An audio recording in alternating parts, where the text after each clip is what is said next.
Welcome to Selling in the Age of AI. Yeah, this is good stuff. So, Must-listen podcast for sales professionals who lean into technology without leaning on it. Dive into the future of sales with your host, the dynamic and inspiring Frank Soma, renowned keynote speaker, best-selling author, seminar leader, and business coach. Get ready for game-changing insights and strategies that value technology but place humanity at the top of the sales pyramid. Benvenuti a tutti. Welcome everyone to Selling in the Age of AI, the podcast where we respect the tech but place human-to-human contact squarely at the top of the sales pyramid. I'm Frank Soma, and today I am thrilled to have a huge LinkedIn expert. I have followed this guy for years. Over the past 3 years, Joe Apfelbaum has trained over 1,000 companies. I got to stop there. Over 1,000 companies in 3 years. That's unbelievable. Talk about expertise. And he's trained them on how to leverage LinkedIn and most recently how to use AI for business development and marketing. He's a digital marketing expert and the CEO of a marketing agency that's been ranked on the Inc. 5000 as one of the fastest growing private companies in the U.S. He's the author of 5 books, including his most recent High Energy Networking. Joe is the founder of an AI sales assistant for LinkedIn, a software he developed with his team to help LinkedIn users maximize the platform and save time using AI that learns your voice and can help craft some comments and content. When he's not on stages all over the world inspiring and educating professionals, he spends time with his 5 children rollerblading and rapping in Hillside, New Jersey. So when I read that, I go, Joe, can you open up with a rap for us? Yo, yo, yo, my name is Joe. I'm the B2B to B2B AI pro. If you want to grow your business, let me show you how. Step number 1, have a strategy, because the right strategy will save you a decade. My goodness. Oh my God. Joe, unexpected, but fabulous. 5 kids, man. Run them down. Sons, daughters, give me the age range. Yeah, 9 to 19, 3 girls, 2 boys. Very proud of my kids. I've always wanted to be a father. That's like the thing I've always wanted to do. My mother instilled in, I'm one of 6. My mother instilled in us that we have to have as many kids as possible. And I grew up Orthodox Jewish in Brooklyn, New York, and having a big family was very important to me always. Yeah. But I watched my mother try to grow her business in the Lower East Side after not making a lot of money, and eventually go out of business. So I kind of like, part of my childhood trauma is watching my mother, a female-owned business, go out of business. And so I'm very, very committed to helping people be able to do what I did, which is be able to grow my marketing agency to be one of the fastest growing privately held companies in the United States. We were on the Inc. 500 at number 178. Wow. And it's because of strategy. That's what I believe. Luck is great. Luck happens when you take a lot of action and you have a great strategy. Absolutely. Strategy means everything. Planning and strategy. What kind of business was your mom in? She had a clothing store on Orchard Street in the Lower East Side. Are you familiar with the Lower East Side of Manhattan? You're in Jersey. Yeah, I grew up in New York City though, and I shopped Orchard Street for clothing all the time. Go from on Sundays to booth. Yeah. Yes. So maybe you even went to my mother's store at some point while you were looking for a nice couture for a coat or something. It was my first introduction to negotiating price. Right. So I would stand on the street sometimes and I would bring people in. I would have a rack of clothing, $5 each. And when somebody would stop and look through it, I'd be like, why don't you come into the store? We have even better deals inside the store. See, this is it's so funny. I wrote in my book about my friend Joe and I that worked in a gift shop. And if you met Joe today, you would see him as he's a partner in a big auto dealership, super successful general manager, just sales through and through, a brilliant salesperson, and now business owner. And people would say, oh, he's a natural. He's got the sales gene. And I said, well, if you were a fly on the wall for the entirety of Joe's life, you would understand that he was in a learning lab for over a year in a gift shop where he and I used to challenge each other. Hey, I bet you can't get that guy to buy two things up front. Hey, I bet you can't get that woman to double her flour. Hey, I bet you can't go out in the mall and drag somebody in and sell them again. Like we did these sales challenges.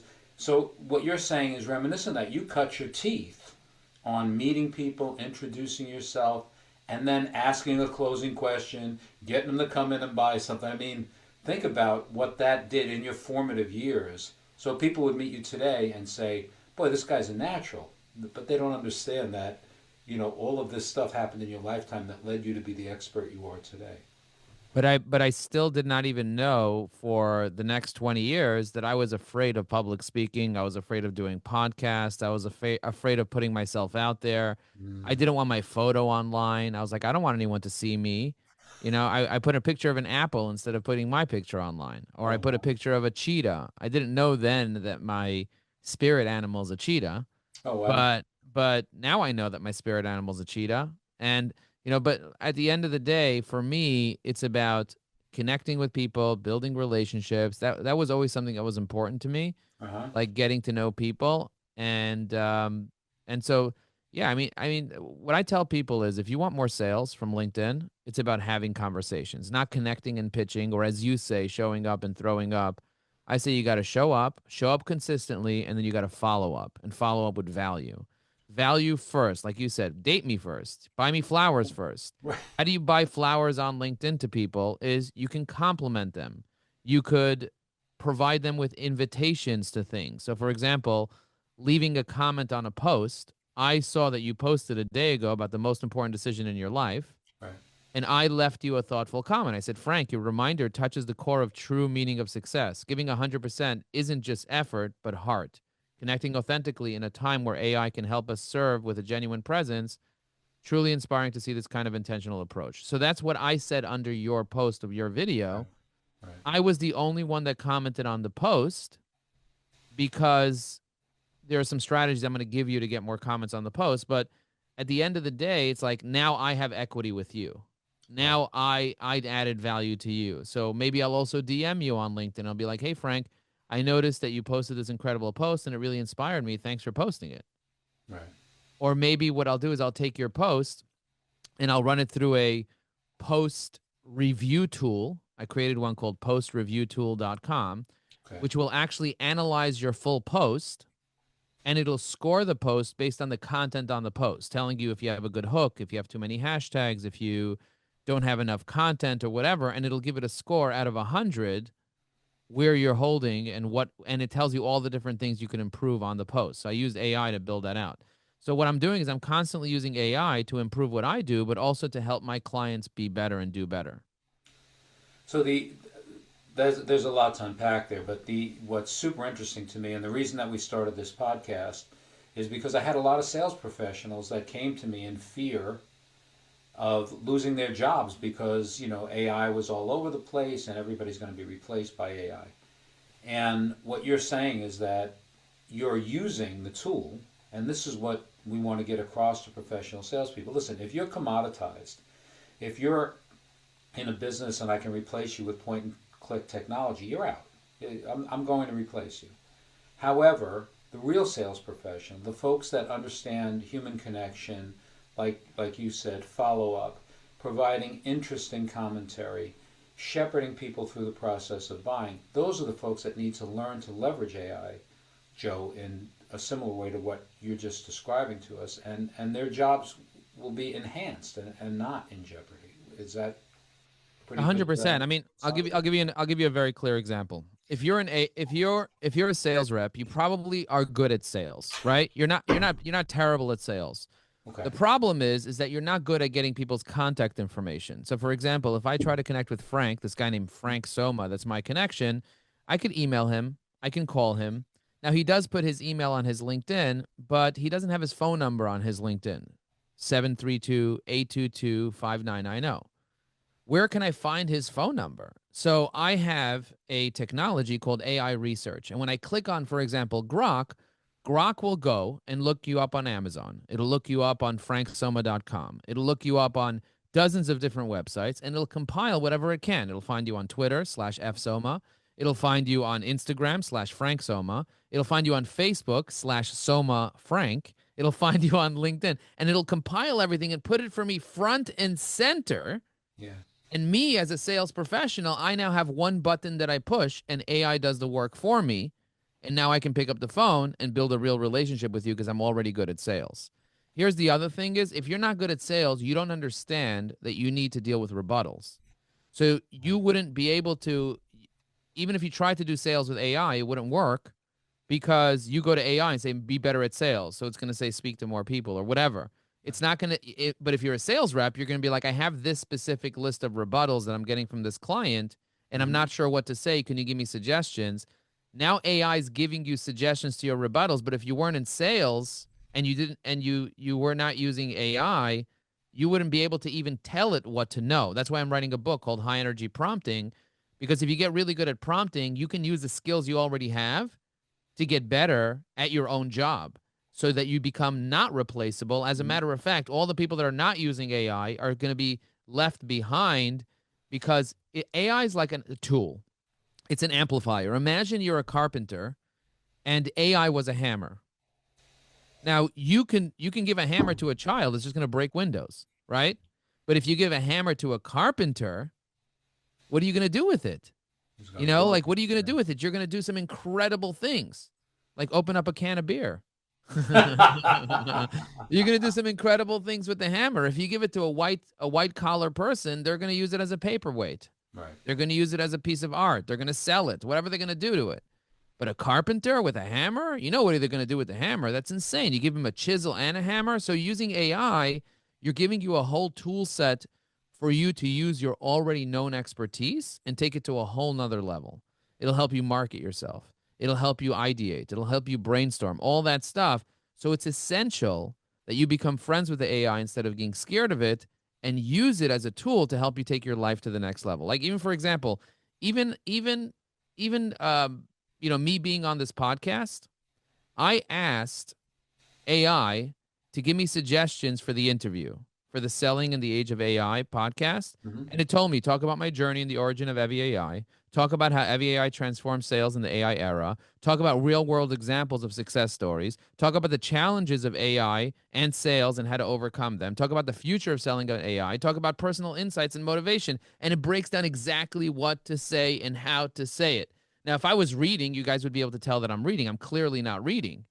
Instead, what I'm doing is I'm being guided by an AI that looked at 20 sources and downloaded all your podcasts to inform me how to best speak to your audience. So when you have this level of research, and I did tons of research on you, and I just clicked the button. I know that you authored highly rated books, including B2B is really P2P. I already did my research on you, but I did it in a lightning speed with the ability for me to connect with you deeply. I don't know if that makes any sense to you. It makes a ton of sense. And I have to wade back through some of what you just said. And the first thing is, you mentioned that you have a tool to find information. So all the sales professionals right now just lean forward into their chairs and they put their ears out because they're like, wait, what tool is this that I can get contact information, and how do I get that tool? So let's start there. Okay, so let me tell you something very interesting. AI can find you anything you want that's already online. You don't have to Google things anymore. There's a new concept called AEO, Answer Engine Optimization. Whereas you used to go into Google and type in a keyword, now you go to ChatGPT or Claude or Grok or Perplexity, and you ask it a question, and it does Google searches for you, finds you everything, and organizes it and gives you the answer properly based on all the different sources that it did research on. That is called AEO. Okay, the answer engine optimization, in order to get into those results. Right. But you, as a sales professional, you need to be able to do research on people. So if I researched you from your Instagram, I wouldn't be able to find much information because it's Instagram.com/whatever. Right. A lot of times it's Big Betty 75. It doesn't help me. It doesn't tell me anything. But if I research you based on LinkedIn, Frank, I know your first name. I know your last name. I know every book you wrote. I know every company you worked at. I know who your mutual connections are. I know your location. I know you're in Jersey, just like me. I know everything that's going on, and I know all your posts. I have everything about you, and that I feed to the AI, and then I start researching. So I built a technology because I trained over 1,000 companies. I know what the problem is. You know, like they say in Brooklyn, yo, what's your problem, huh? What's your problem, huh? The problem that people have on LinkedIn is that they don't have the creative ability to write posts. Even the posts that you've written need work. Right. They don't have the ability to organize their connections. You have thousands of connections. They're not organized properly. They're not segmented, and they're not researched. You don't have the contact data of all your connections. Even you put your phone number on your website, but you don't put it on your LinkedIn. So if I want to call you and I want to hire you, or if I want to call you and I want to offer you some of my services by building a relationship first and seeing if there's a pain, what I need to do is I need to start doing research, but I built a tool that combines all the problems that a sales professional might have and puts it on the side of your browser as an extension. And it complies fully with LinkedIn's terms and conditions because we're called a human-in-the-loop automation, which means we don't actually automate anything. We just allow you to do things faster. So if I want to message you something, I have templates ready to go for every possible thing that you need. For example, I did something called the Influencer Summit, and I wrote detailed notes of everything that was said in the Influencer Summit last week. There were 8 top influencers, 1,000 people came. It was amazing. And so I wrote all the notes for each of the 8 influencers and all the things they shared over 4 hours, and I have the notes available. So you might say, Joe, I would love to get the notes. I just push one button inside Evie AI, and the notes go into a DM in LinkedIn, and it gets sent to you, just like that. So I realized, you know what people need? People need content. They need images that look like them, organized nicely. People also need to have their connections organized into lists and research to be able to done in all their connections, including contact info and including everything about you, including if I need to introduce you to somebody, I want to push a button and an intro gets written. I don't want to have to think about it and start prompting and dealing with all that. I want to push a button and it gets done.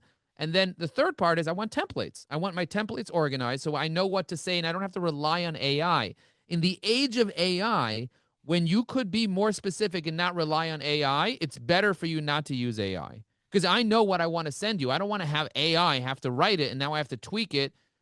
I know what I want to say. I have it as a template and I want it ready to go. So if you do content generation with AI support, if you do profile and connection organization and research, and you have your templates, that's what Evie AI does, and it does it really well. The problem is that people buy tools and they don't end up using them. Yes. So what we did was we added a whole nother layer. We have a $10,000 coaching program that we added to the technology. Say if you pay for the technology for the year, we'll throw in as a bonus our $10,000 training program. So you don't pay for the training because, you know, information's information. People are not so comfortable paying for information like they used to pay. People still buy my 99 LinkedIn hacks course. If they go to 99hacks.club, people still pay $1,000 for the course.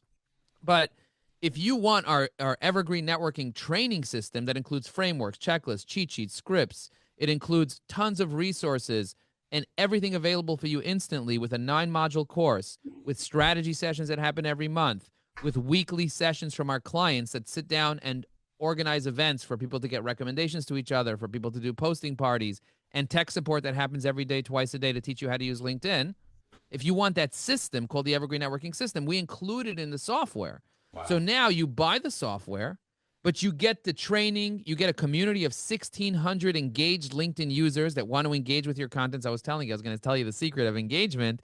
The secret of engagement, Frank, and I know you want to hear this, the secret of engagement is to find people that are engagers. Not everybody on LinkedIn is capable of engaging because of their personal development hasn't reached the level of where they don't care about other people's opinions. So if you're the type of person that cares deeply about the opinions of other people, the chances of you commenting on a post is very low because you don't want to get judged by the comment that you leave.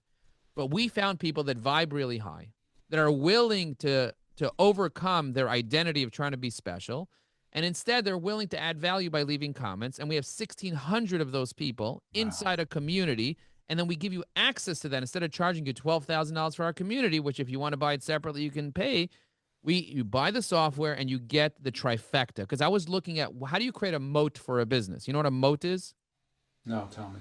A moat is if you have a castle and you don't want. Oh yeah, I know what a moat is. I thought it was going to be an acronym for something, but yeah, I know what a castle is. I should make it an acronym, but if you want a moat for a SaaS business, the most important thing that you can do, if you want a moat for a SaaS business, is to figure out how can somebody not replicate what you have very easily. So first of all, building the software is a very hard thing, and making it scalable so 1 million people could use it is a hard thing to do. You could build a software right now for one person to use. But if you want to get 1,000 active customers, like we have 23,000 users in 40 countries around the world, and you want to be scalable, that's something that's a very difficult thing to do, and it takes years to build it. It doesn't take 5 minutes to build. You need architecture, you need many people, you need a lot of money, investment, whatever. It's a very hard barrier to get in. I know this because I built it over the past several years. That's number one. Number one, it's a high barrier of entry. Okay. Number two, the second moat. The second moat is having a community, which means having people that know you, like you, and trust you, that you can keep offering your products and services to and keep referring business to. That takes years to build. So if somebody wants to buy a business that has a built-in community, the value of the business is much higher, because how are you going to go build a community overnight? It takes years to build a community. Right, Imagine a guy I've been teaching for 5 years, and he's in my community, knows me, likes me, and trusts me. You think if you teach LinkedIn better than me, he's just going to go to you? No. We have a relationship. I know about his kids. I know about his family. I know everything he is. He's in my software. He's been paying me. He loves it. He buys everything I offer. Every new product I have, he buys. And if you have 1,000 of those people, you're making millions of dollars in revenue. You can't just replicate that. The other moat is the data. I have a tremendous amount of data and information and access to data that people don't have. The other one is called a process. I have processes. I have the plan, the people, the process. I have the stories, the profile, the automations. I have a bunch of systems, processes, templates, cheat sheets, scripts. I have a bunch of IP that you can't just replicate. So all those are moats. Right. So the more moats you can add to your business, the more strong you have, the more the wall around your castle becomes strong, and you have a business that could last 10, 15, 20, 30 years. But it all begins with strategy, Frank. That's fantastic. And, the idea of having access to something like that. So who are the clients, let's say sales organizations, or is it solopreneurs? Who's the best clients for your business? Who's looking for you the most? There are 5 segments.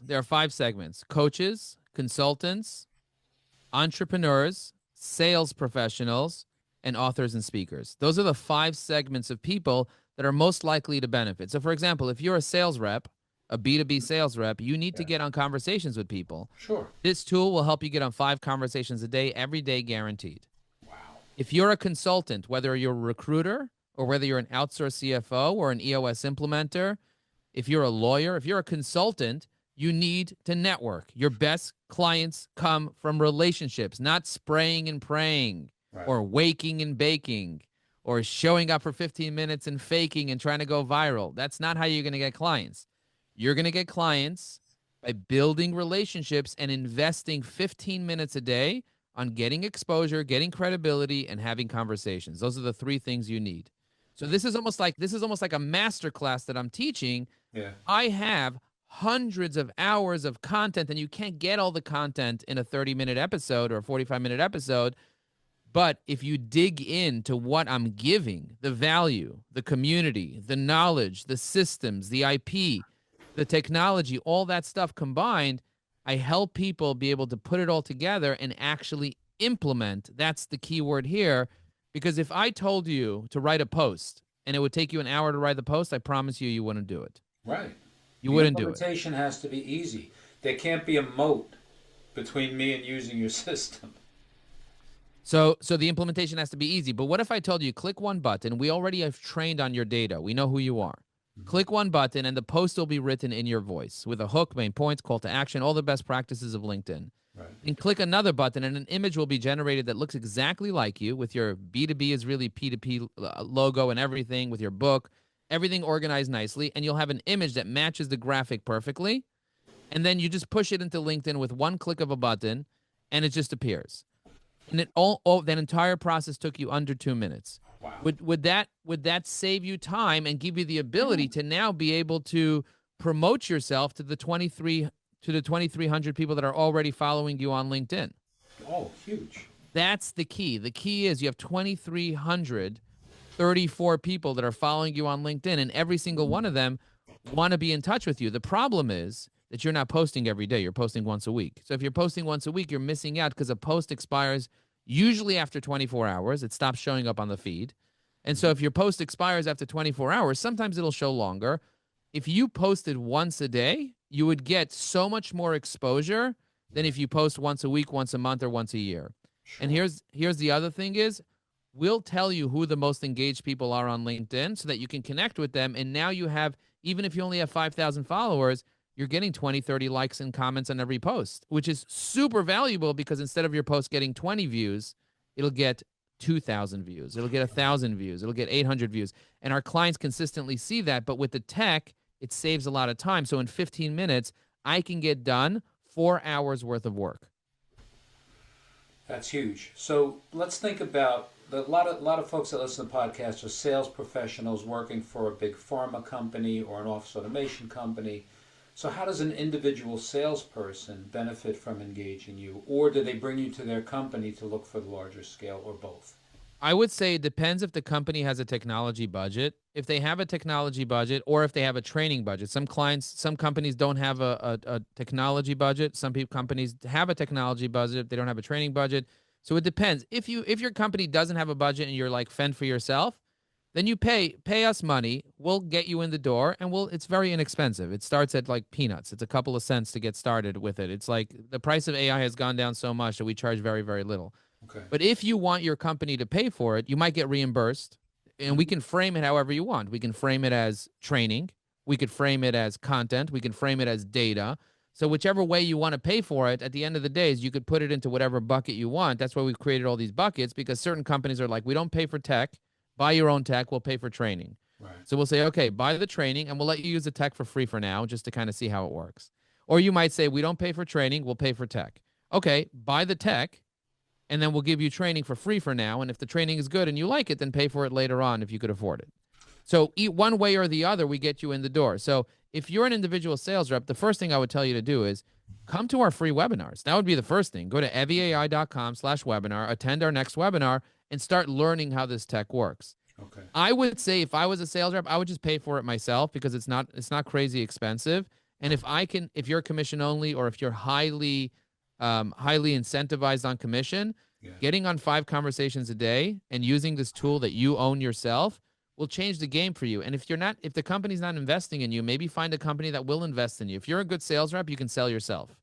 You should be able to sell yourself to another organization that will actually train you. Absolutely, but I think about what you're saying. If I'm an individual, see, this is what separates this is why the Pareto rule exists, the 80-20, right? This is what separates great players. So if you're going to be a professional salesperson and you're selling MRI machines, for argument's sake, one deal is maybe making you $10,000 in commission. So why wouldn't you invest in 5 conversations a day? Are you kidding me? If you stink, you should be closing several pieces of business off of those 25 conversations a week. If you're mediocre. Yeah. So, most people are just not doing it. They're not doing it. They're not doing it correctly. They're not even using the platform. They're not even doing the 4 steps I teach people do, which is connect, post, engage, message, optimize. Those are the 5 things I teach people how to do. They don't know how to use Sales Navigator. We have something called The Bundle Plus, and it's available at thebundleplus.com. Okay. If somebody goes to thebundleplus.com, there's a 20-minute video. We explain what it is, and we throw in $52,000 worth of value for less than $2,000 a year. So somebody can go there, and they could get the training, the community, the support, Sales Navigator training. Basically, we throw in a massive, massive bundle. It's available for a limited time only. We're going to charge $5,000 for it soon. But we give you the opportunity to be able to jump in. So if you're a sales rep and you're earning $200,000 a year, or you're earning $100,000 a year, or you'd like to be earning $100,000 a year, investing $2,000 a year or $5,000 a year in your own personal development is key. It's a key thing. Absolutely. It's a key thing. I spend tens of thousands of dollars a year on my own personal development. And even when I was a sales rep and I just worked for a company, I would still spend money on courses. I would still spend money on books. Think how many books I have in my house from Zig Ziglar, from Brian Tracy. If you're not going to Tony Robbins and learning how Tony Robbins does it, if you're not invested in Napoleon Hill or Dale Carnegie and that type of stuff, you are majorly missing out. So if you're a sales rep and you're not investing in your own personal development, you are not being valued as more. The more you invest in yourself, the more value you will have. We have something called the AI Business Development Circle. We charge $3,000 a year for that mastermind. We meet 3 hours a month, and we teach you everything there is to know about AI. We have dozens and dozens and dozens of salespeople that are part of it, and they love it, but they pay for it themselves for their own personal development, and they pay monthly for it.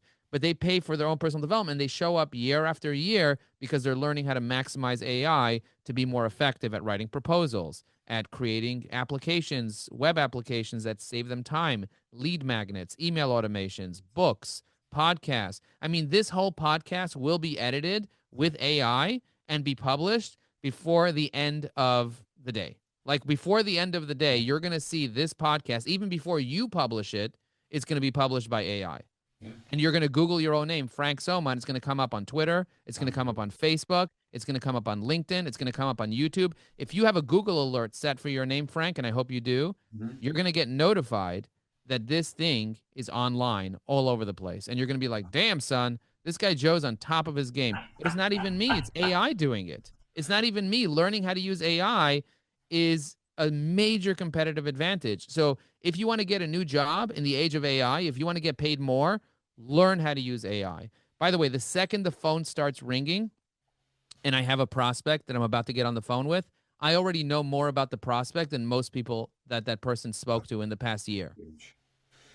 You know, Joe, there's so much wisdom in what you're saying, and I want to go back to something that, you know, is as old as me, and that is investing in yourself. And I think that people miss this part of it, and that's why, you know, there's a smaller percentage of the sales population that outwrites everybody else. And the best people I've ever seen are people that have no problem investing in themselves. And like you said, all the greats. The old stuff is important. You got to read Napoleon Hill. You've got to read Dale Carnegie.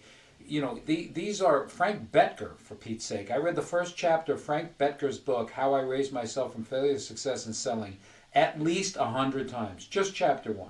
Unbelievable. It's an absolute lesson on humility and hustle.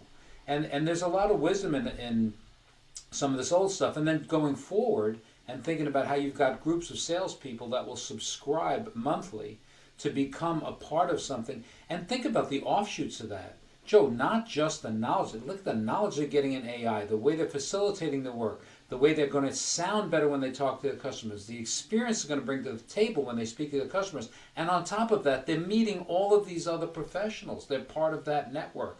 Who you hang around with will determine where you're going to go. You are the average of the 5 people you spend the most time with. Jim Rohn, who I'm a big, big fan of, he was Tony Robbins' coach. I mean, he said things that when I used to listen to them in the beginning, I thought were the most simple, stupid things. But when I thought they were stupid, I was actually stupid because it's the simple things. It's tying your shoes that really matter. It's like literally the most simple things that you can do are the things that will have the biggest impact. And when you start doing the simple things, that's when you, so like, you know, don't ask yourself, oh, I know this already, or don't say I know this already. Say, how well am I doing this? Right. I mean, the biggest impediment to improvement is not a lack of knowledge. It's the belief that one has the knowledge. Yeah.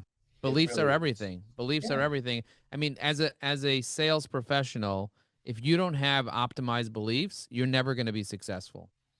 Absolutely true. It's and you know, it's all of these things, right? So think about the resources we're talking about. Jim Rohn, I listened to Jim Rohn in my car on cassette tapes back in the day, and still to this day I quote all my favorite Jim Rohn. You know, I had talked to some salespeople, and I actually got to use this once. I had my pencil and my paper, and I'm asking, the guy's name is Dennis, I'll never forget this, and I said, Dennis, what's the forecast for this month? And he said, well, you know, I had to go and visit my mom. I said, Den, I don't want a story, just a number. See, the reason I made the boxes so small is so a story won't fit in them. Ooh. And that was Jim Rohn. That was a Jim Rohn line. And when I used it, I laughed out loud. I said, Dennis, I've been waiting my whole career to use that Jim Rohn line. I appreciate it. But he was amazing. The reason the box is so small is so a story won't fit in it.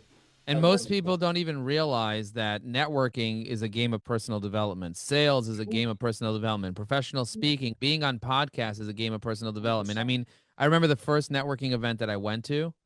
I was so scared of going to that event. I was so scared of the people. I was afraid of what people thought about me. I was so afraid. Now I walk into a room and everybody loves me and I love everybody and I get to know everyone and I'm the one that connects everybody with each other. I'm kind of like the glue in the room. But I used to be so scared. And I know that you hosted an event, a Connect and Elevate networking and seminar event Mhm. at the American Hotel back in Freehold, New Jersey, Yes, sir. right? And that was in September of 2024 at 5:30 to 9:30. Are you still hosting those types of events? I did that because there's a guy that I met. His name is Matt, and a friend of mine said, "You've got to meet Matt. He's your kind of kid." And Yeah. so when I met Matt, Matt wants to do more speaking. He's 35 years younger than me or so, and Matt's blind. And his Wow. story, how he overcame his vision loss, which happened to him when he was 21 years old. Now he owns a business, he owns a gym, he's a personal trainer, and he is as inspirational person I've ever met. So I wanted to create this event because I can and bring Matt in so that he could get up in front of a group, tell his story, leverage himself as a speaker, get that experience. So that's why we ran that event. And no, I haven't done another one with him. It doesn't fit into what I'm doing with my life these days, but he was phenomenal. Joe, I wish you could have seen him. The Yeah. kid No, was just outstanding. I can't even imagine how good the guy was. Like Outstanding. it sounds unbelievable. So do you do events regularly or are you not doing I events don't. anymore? I don't anymore. I get hired to speak at events, Okay. but I haven't run my own in quite some time. Don't really have a desire to do that. Mostly my life now is consulting and coaching for teams inside of companies. I'm not even getting up on stage that much anymore. Amazing. Amazing. What's an example of a company that I could refer you to? So this is the conversation I like to have Right. people on LinkedIn. What's the type of company that I can refer you to? Who's somebody that needs to hire you either to speak or to train? I do very well in insurance companies. I do very well with real estate companies, and I do very well with anybody selling hardware, be it copiers, computers, VoIP systems, MRI machines, whatever. If you have a sales team that goes out and makes commission by selling the eye doctor the equipment he uses to examine your eyes, I'm the guy you want in front of your sales team. Do you remember when we first connected? Do you remember the time that we first connected back in 2016 when we first connected on LinkedIn? I can't say that I do. I mean, I know it's a long time ago, but Yeah, no worries. I mean, you invited me. You called me Joel, Joel. My name is Joe, by the way. yeah, But it was funny because a lot of people call me Joel. And you said in January I'm doing a cool event in Monmouth County. It features a nice buffet dinner, an hour of networking, followed by my life management and goal setting seminar. sure. You remember doing those types of things? I did that event because I was launching my career as a speaker and I had no video content. So when no one will hire you without video content, and you can't get video content on stage unless someone hires you. So my coach said to me, do your own event and create the video content. So I hired a 2 camera shoot for that event, and that was the first video content I was able to put on my site. Do you still have that out there? Do you still put it out there, or did you Yeah. create new content since No, then? there's plenty more. Like now it's changed over the years, but that content is still mixed in here and there. I love that. I love that. Really, really powerful. Okay, well, I love that you work with copier companies. That gets me what to think about. They say that copiers are going out, but they're not really. People still need to copy pieces of paper. People still 100%. need to print things. People still need office automation and things like that. I love Sure. that you're working with real estate. I love that you're working with financial services and insurance. It's really powerful stuff. The So, insurance became the biggest thing for me, Joe, because back in when I first started working with insurance companies, I didn't understand their business. I didn't know the model. I got hired to speak at a convention, 6, 8 years ago, whatever it was. And I started meeting insurance professionals. And one of the companies that I met there hired me, and I did extensive work with them out in Michigan. And what I learned is that insurance melds perfectly with the way that I teach selling. Selling to me is fiercely personal. Like you hear these things about, oh, rejection, don't take it personally. Yes, I take it personally. I am what I'm selling. yeah. Anyone can sell anything, but getting Frank Soma is the differentiator, whether I'm selling a microphone or I'm selling insurance. And in the insurance business, more than any other business that I've encountered, the individual you're dealing with needs to have that credibility and integrity. I mean, who are you going to call on your worst day? Your house burns down. You want to call an 800 number and get somebody in another country? Or do you Yeah. want to call Joe, your Yeah. insurance agent? Hey, Joe, this just happened. Yeah. I'll be right over. I got you. That's what Yeah. they're selling, and Yeah. it just fits in my model of sales so well. So I love working with insurance. Real estate is similar in that I find that real estate professionals, by and large, when I go out to talk to them, are very much one hit wonder because somebody buys a house and they usually stay in it, for 20 years or whatever. And the best that I've seen, there's a guy named Scott Einbinder. I don't know if you know Okay. Scott. He Nope. Don't trains know. real estate companies, and I shared a stage with him, and it was intimidating. He's the most dynamic, high energy guy you ever want to see. I say, hello, Scott. He's been on the podcast. But anyway, um, what I found the best real estate folks do is they understand what you and I understand about selling, networking, follow up, and continuous content with their customer base, and that's how they elevate. Amazing. I love that. I'm looking at Frank from 8 months ago. You posted his video. Scott Einbinder. I saw Hmm. you posted his video. He's Um, fantastic, man. You yeah, would love this guy. I'm gonna leave a comment on the post so you're gonna see so I can look at it later. Very good. But yeah, but I love connecting with people and seeing. I see he's in New Jersey as well. So Hmm.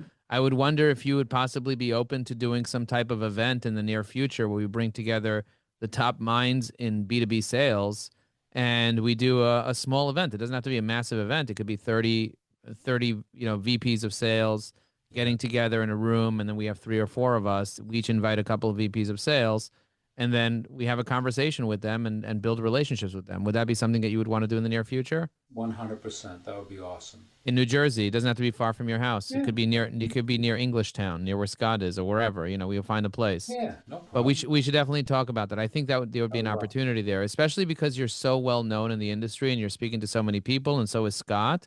And so if we bring people that have, what would you speak on? You would speak on B2B is really P2P. Is that would I be your think thing? so.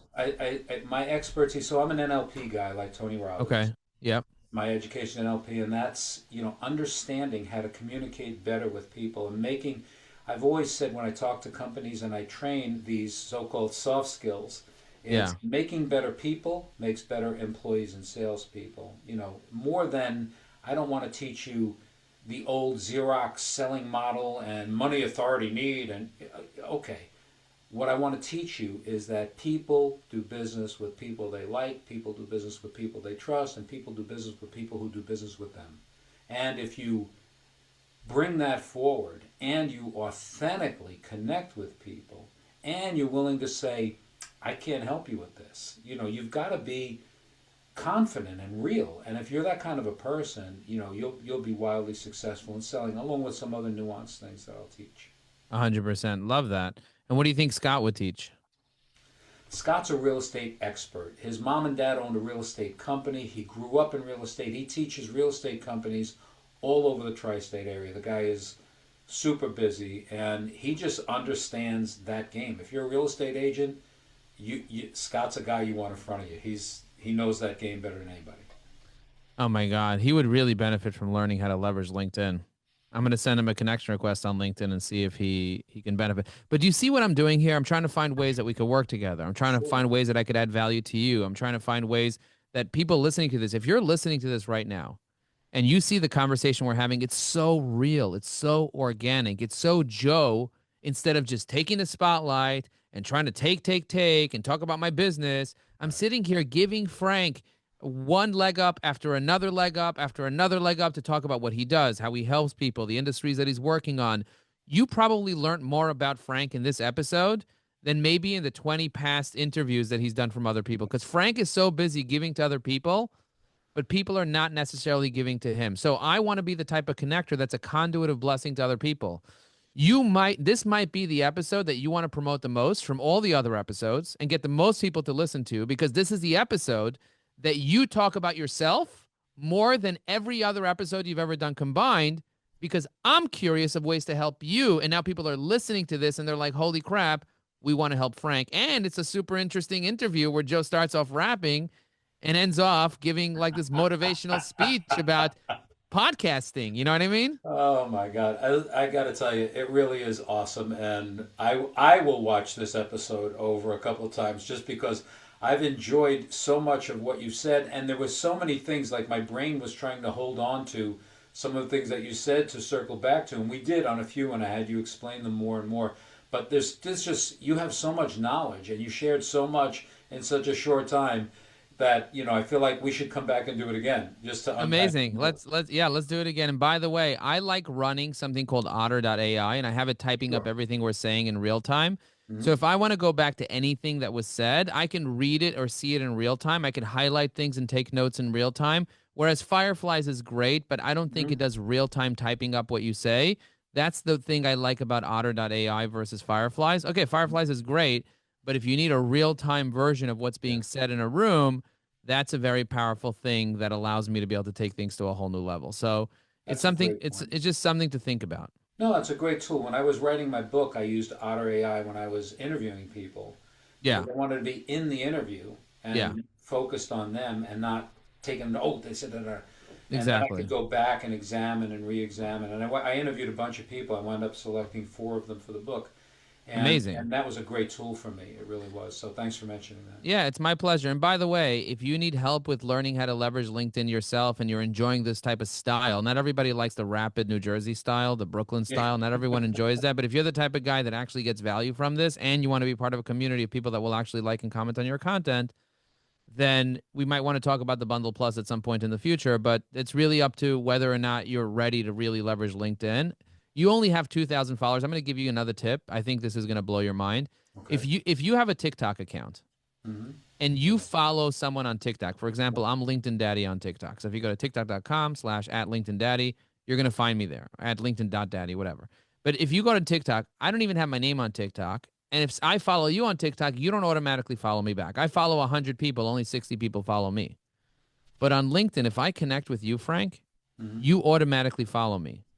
That is a hack that most people don't even realize. And you can send 20, 30 connection requests every single day. So if I just send out 20 connection requests every day to people that are posting on LinkedIn, to people that are active on the platform, I'm going to start getting a tremendous amount of people that are accepting my connection request and they all become my followers. So you can quickly go from 2,000 to 3,000 followers every 90 days. That means by the end of the year, you'll have over 5,000 followers. And by the end of next year, you might have up to 10,000 followers, which is insane that you could become a micro influencer and get paid just to be an influencer. When you have 10,000 followers, it takes you to a whole nother level. But on LinkedIn, you can get to 10,000 followers methodically and quickly Yeah. versus on other platforms because every connection becomes a follower. And guess how Wow. many connections you can have, Frank?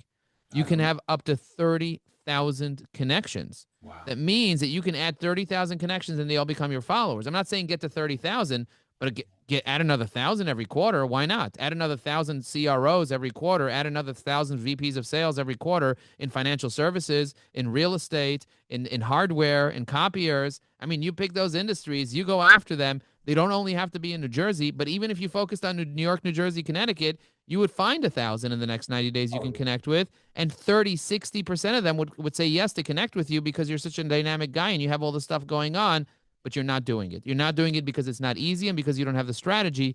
And we make it easy so that we can save you time, make you more money. And by the way, if somebody pays you 5K to go train their team, right? Let's say whatever you charge, let's just say it's 5K to go train their team, and you get one person a year because you connected with them and because you started a conversation, because you use my greeting, feeding, and meeting method.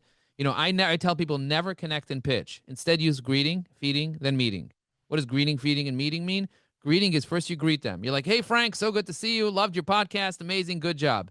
I didn't ask you for anything. I didn't ask you a question. I just dropped value and greeted you. When you greet someone, don't ask them how they are. That's annoying. It's the last thing I want to tell you is how I am right now. Instead, I want you to tell me how good looking I am. I want you to tell me how smart I am. I want you to tell me how amazing my energy is. And I want you to walk away and leave me alone so that I want more of you. You get it? If I walked over you at a conference, I'd be like, dude, that red shirt, woo, woof, if I was a bull, you know the things I would do to you? And we'd both laugh and I'd walk away. The next time you see me, you'll be like, dude, thanks for that compliment. I was feeling a little self-conscious about my red shirt and you really made me feel so much better. Thank God you're not a bull. And then we laugh again. And then I'm like, by the way, can I ask you a question? What is it that you specialize in? What's your number one skill? Because you seem like you'd be really good at XYZ, observation. And then I asked you a question. Maybe it was one of my 5 eyes that I teach in feeding. And now all of a sudden we're in a conversation. You're like, you want to get some coffee? You want to sit down there? I'm giving free coffee at the corner over there. You're more like a matcha guy, right? And he's like, yeah, I'm a matcha guy. Let's go get some matcha. And we sit down, we have matcha. Now we're friends. Before you know it, we're doing business. I'm referring business to you, referring business to me. But that's the natural approach that I take on LinkedIn with greeting, feeding, and meeting. I basically told you how it would work on a live conference. It's the same thing. But bottom line is I have 9 modules I walk people through: the plan, the people, the promise, the stories, the profile, the automation and technology. And then I teach you how to get awareness, credibility, and then book meetings. And that's kind of, each one of those has 3 or 6 within them. And that's kind of like how I break up the whole framework. Everybody has a framework. The problem is most people haven't thought about it for 10 years and trained over 1,000 companies in it. So now I could just keep going and going and going. But my point is, I want everyone to know that there's a process to profit. And if you can figure out the process and have the plan, the people, the promise, if you can have the right strategy, it'll save you a decade. Joe, I mean this in the highest compliment possible. I need a nap after talking to you. It's just too much in my brain, you know? So many things to think about, so many things to do. But really, it's been fabulous to have you on. I'm blown away by the amount of content that you were able to pack into such a short segment. And I do appreciate that you asked me about me, and I did get to talk about myself, which is unusual on the podcast. Usually I'm asking other folks about themselves and focusing on that. So thanks very much. And absolutely, we should get together and talk about doing some sort of a live event and bringing people together. That would be fun for both of us, I think. Yeah, and they say that live is the new technology. We got to get back to the 1950s, you know, like, because everyone's online, everyone's AI. Zoom kind of, COVID kind of, or whatever it's called, the pandemic kind of just made everyone comfortable with Zoom, and everybody went 100% on Zoom. It's like bringing the podcast back. You know what I mean? You remember the idea, everything old is new again? You know, I would say the most feedback I get on anything I do is a handwritten note. And I still do it a lot. Yeah. It's just amazing. It's not always appropriate for everything. Of course, we can't leverage the content to thousands of people and all the things we're talking about using the tech. But you got to mix in a little bit of everything. And live is the new technology. I agree 100%. So thanks very much, Joe, not Joel. My pleasure. You know what it is? It's you're right. Joel is kind of like, it flows off the tongue. And most Jewish guys are Joel, not Joe. Yeah. So that's probably why I went that way. I probably looked at, this is a guy, I know the last name is probably Joel. Well, I appreciate you very much. Thank you for having me on the show, and I look forward to continuing the conversation. Fabulous. Thanks so much. All right, everybody. Get to the links in this podcast and look at some of the content that we got with Joe. This was amazing. All right, we'll see you all soon. Ready to take your sales team or event to the next level? Visit franksoma.com to discover how Frank can coach your top performers, deliver a tailored workshop for your team, or captivate your audience with a content-packed keynote at your next event. Frank's best-selling book, B2B is really P2P, is now available on Amazon and Frank's website. Here's a special offer. As a valued listener, mention this podcast when you contact Frank and receive a 10% discount on your first coaching session, keynote, or workshop booking. That's a wrap. Thanks so much for tuning into this episode of Selling in the Age of AI. Be sure to check out the show notes for links to all of the topics we discussed, and of course, to connect with our amazing guests. I have to shout out big love to my production team, Neeks, Angelo, Nico of Digital Presence. You guys rock. If you want your digital presence to explode, check these guys out at digitalpresence.team. And until next time, remember, people can't point and click you. Be the difference maker for your prospects and clients.